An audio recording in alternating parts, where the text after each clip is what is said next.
Shalom Uvracha, bienvenue. Ce soir, nous allons parler du sujet de Messirut Nefesh, le don de soi. Il y a une histoire, un passage de notre histoire qui a marqué notre peuple. L'histoire d'Avraham Avinu au moment où Akadosh Baruch Hu lui a demandé d'approcher son fils en sacrifice. C'est une orgueil pour notre peuple. Dans toutes les générations, nous le proclamons, nous le mentionnons, et cela fait partie de nos prières, puisque tous les matins, après les bénédictions qu'on appelle les Berachot, ce passage apparaît dans la Tefila. C'est un orgueil parce qu'un homme a fait l'incroyable pour Akadosh Baruch Hu. Il était prêt à approcher sa chair, son fils, pour Akadosh Baruch Hu. Les commentaires se sont posés une grande question. Durant l'histoire, le peuple juif a fait cet acte de bravoure, de Messirut Nefesh, pas une seule fois. Non, malheureusement, on a dû le faire beaucoup de fois dans toutes les générations. Il n'y a pas si longtemps, à l'époque de l'Holocauste ou à l'époque de l'Inquisition d'Espagne, où des gens, des juifs, religieux ou à peine fréquentaient des communautés juives, étaient prêts à faire un don de soi ou de leurs enfants.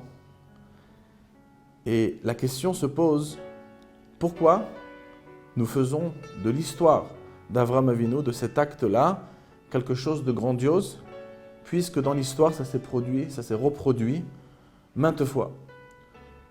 Encore plus lorsqu'on connaît le Midrash de Hana et de ses 7 fils, qui a réellement sacrifié ses 7 enfants pour ne pas faire d'acte d'idolâtrie, où elle-même, juste avant de mourir, a prononcé les paroles suivantes en s'adressant à Avraham Avinu. Elle a dit « Avraham, tu as approché un fils, moi j'en ai approché 7. » Donc pourquoi nous avons fait de cette histoire d'Avraham Avinu une histoire, un passage extraordinaire lorsque, malheureusement, mais le peuple juif a fait cette preuve durant les générations. Beaucoup de commentaires se sont arrêtés sur cette grande question. L'Admor Hazaken, dans 2 endroits différents, dans le Tanya et dans l'Écoute Torah, s'arrête sur cette question. Une des réponses bien connues, c'est que Avraham Avinu, il a fait la zrizout, l'empressement. Personne ne lui avait demandé de se lever tôt le matin pour aller le faire. Il aurait pu essayer de passer des très bons moments avec son fils avant de faire cet acte impossible. Et il a décidé de le faire le plus vite possible. Mais il y a une deuxième réponse, et on peut dire que c'est la réponse la plus populaire qui est apportée dans la Chassidut, dans la profondeur de la Torah, c'est qu'Avraham Avinu patach et tatsinor. Il a ouvert la tuyauterie, c'est-à-dire, en d'autres mots, que si nous avons retrouvé cet acte de Messirut Nefesh, de don de soi, dans les générations, c'est parce que c'était un héritage de l'acte d'Avraham Avinu. Puisqu'Avraham Avinu a fait le Messirut Nefesh, a fait cet acte de don de soi en approchant son fils, malgré que l'ange a arrêté l'acte, mais il n'était pas au courant, il allait le faire jusqu'au bout, cette force de Messirut Nefesh qu'Avraham Avinu a agi, il a réussi à la passer en héritage dans les gènes du peuple juif. Donc, c'est tout à fait normal que ces actes de bravoure et de Messirut Nefesh se sont reproduits dans les générations. Cela était acquis par l'acte d'Avraham Avinu. Donc ça, c'est la réponse la plus populaire sur cette grande question. Dans l'histoire, nous avons trouvé différentes familles de Messirut Nefesh, de dons de soi. Là, c'était un don de soi qui était lié, bien sûr, à un ordre divin d'approcher son fils. Donc, à chaque fois qu'Akadosh Baruch Hu a demandé, ou par ses prophètes, ou à travers la Torah, de faire le don de soi, le peuple juif l'ont fait.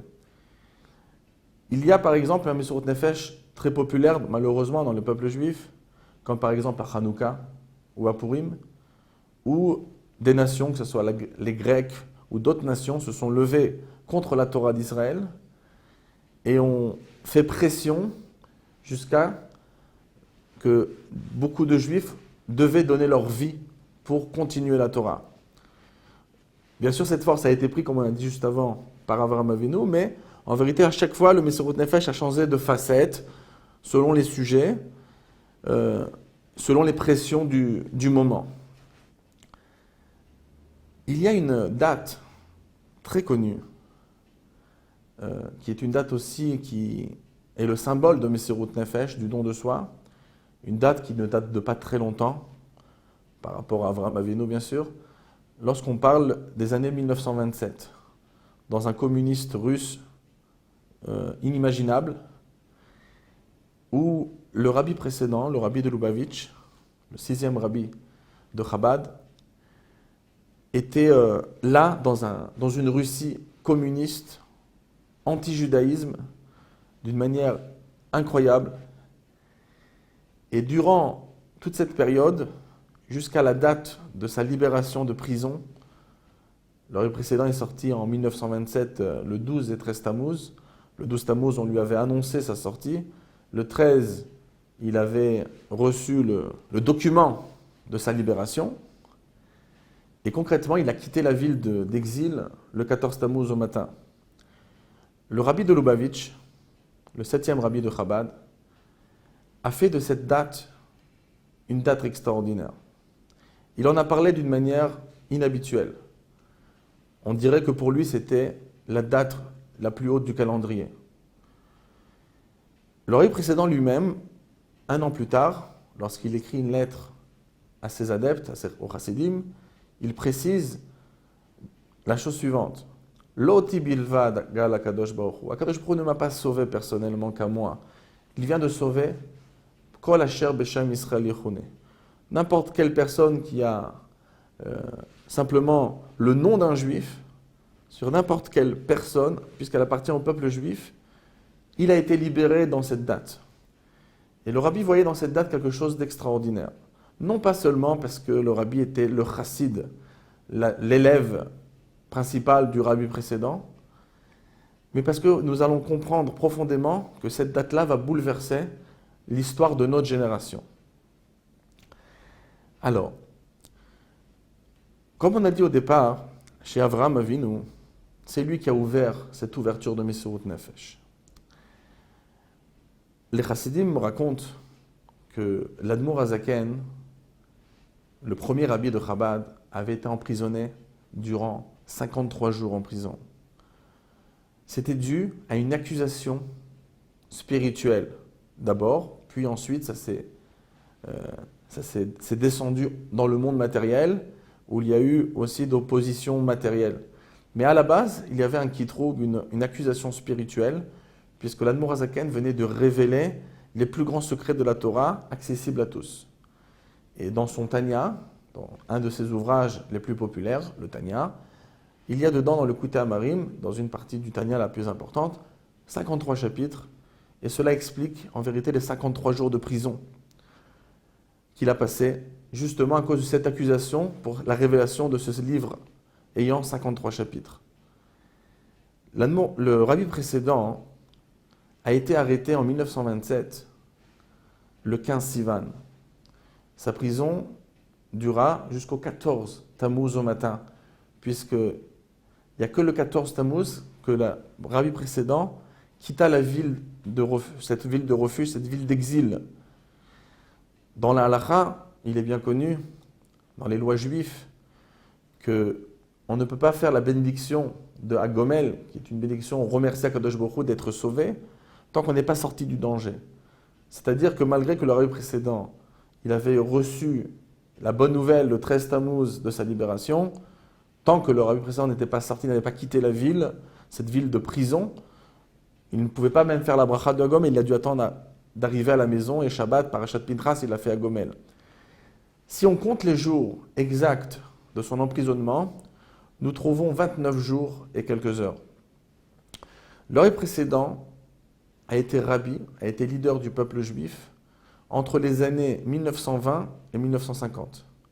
C'est-à-dire, depuis le 2 Nissan, dans le calendrier hébraïque, le 2 Nissan Tafresh Peh, 1920, lors de la mort de son père, le rabbi Rachab, jusqu'à le 10 Shevat 5750, 7510, qui était en réalité 1950, le Dishvat 1950. Ça fait exactement 29 ans et quelques mois.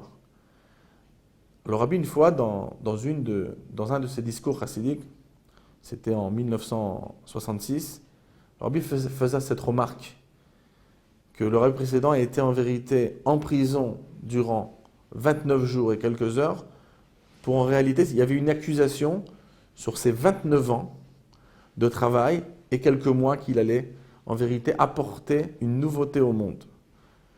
Le 19 Kislev 1927, quelques mois avant son arrestation, le Rabbi précédent dit aux Chassidim la chose suivante: profitez de cette époque de Misirut Nefesh.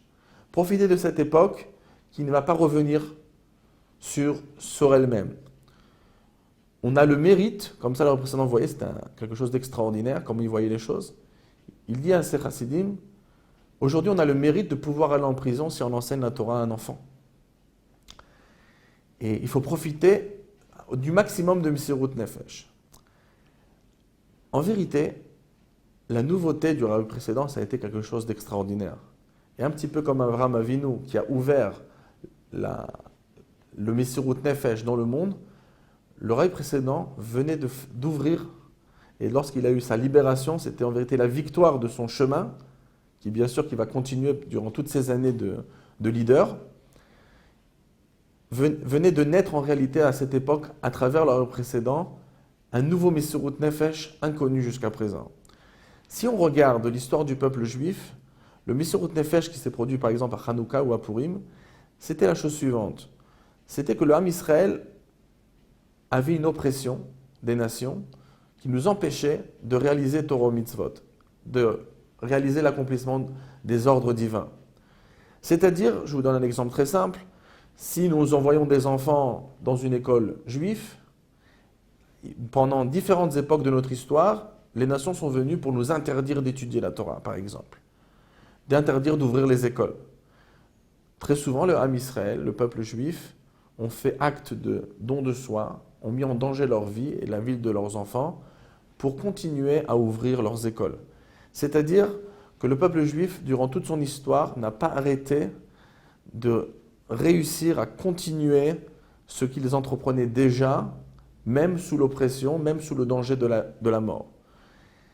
Mais à l'époque du Rabbi précédent, non seulement que le Rabbi précédent a agi de tel, c'est-à-dire qu'à cette époque-là, le communiste interdisait d'ouvrir des écoles, interdisait de se rendre au mikvé, le bain rituel, interdisait d'ouvrir les synagogues pour prier. Le Rabbi précédent, non seulement qu'il a complètement bafoué toutes ces pressions, il a continué à ouvrir les écoles qui existaient déjà, il a continué à ouvrir les mikvaot qui existaient déjà, mais il est parti de l'avant. Le Rabbi précédent, non seulement qu'il gardait ouvert et qu'il continuait tout ce qui existait auparavant, de plus, le Rabbi précédent ouvrait de nouveaux mikvaot. S'il voyait une ville où il n'y avait pas de synagogue, il en ouvrait. C'était en vérité un culot incroyable. C'est pas seulement les Russes nous observaient et nous demandaient de ne pas ouvrir notre école, le Rabbi précédent ouvrait l'école et en ouvrait d'autres.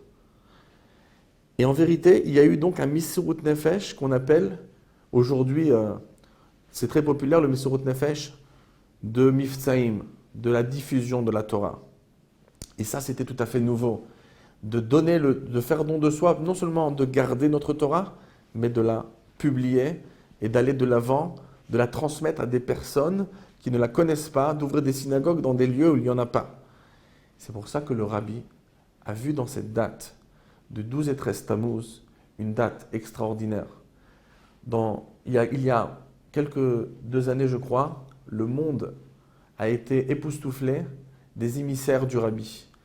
Lorsque cette histoire tragique s'est passée en Inde, les gens se sont posé la question et ont ouvert leurs yeux sur un acte de don de soi incroyable. Comment est-il possible que de jeunes gens quittent leur famille dans des conditions sans avoir la famille à côté, sans avoir des écoles, sans avoir de la cacheroute, des aliments cachers à obtenir facilement dans une boutique à côté de soi, sans avoir d'école, comment ces gens-là sont prêts à faire ce don de soi? Et non seulement qu'ils sont prêts à le faire, ils le font avec la joie. Et comme ça, il y en a des milliers dans le monde, plus de 4000 émissaires du Rabbi sont dispersés dans le monde. D'où vient ce Messirut Nefesh? Qui a ouvert cette ouverture-là? Le Rabbi a compris que le 12 Etrestazo 1927, lorsque son beau-père venait de faire une vraie nouveauté au niveau du Messirut Nefesh, le Messirut Nefesh, le don de soi, de la diffusion de la Torah, cela a fait naître et cela a donné les Yesodot, les bases et les fondations de la grande réussite de la génération que nous connaissons aujourd'hui où le judaïsme est de partout. L'enseignement, pour nous, doit être évident. Aujourd'hui, nous avons à portée de main des synagogues, nous avons à portée de main des écoles, des mikvot, des bains rituels pour les femmes.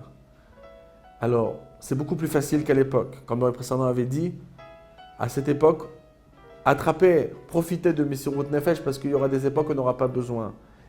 Donc aujourd'hui, nous devons non seulement s'attacher aux symboles du judaïsme, aux ordres divins, mais même si des fois, cela demande un effort, cela demande un Messirut Nefesh, c'est-à-dire d'aller contre ses habitudes.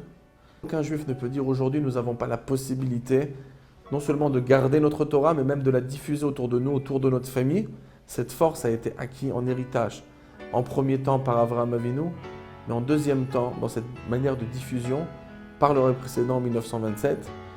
Et donc, nous devons tous profiter de ces forces inouïes qui sont à l'intérieur de chacun, de les dévoiler pour pouvoir diffuser la sagesse divine autour de nous.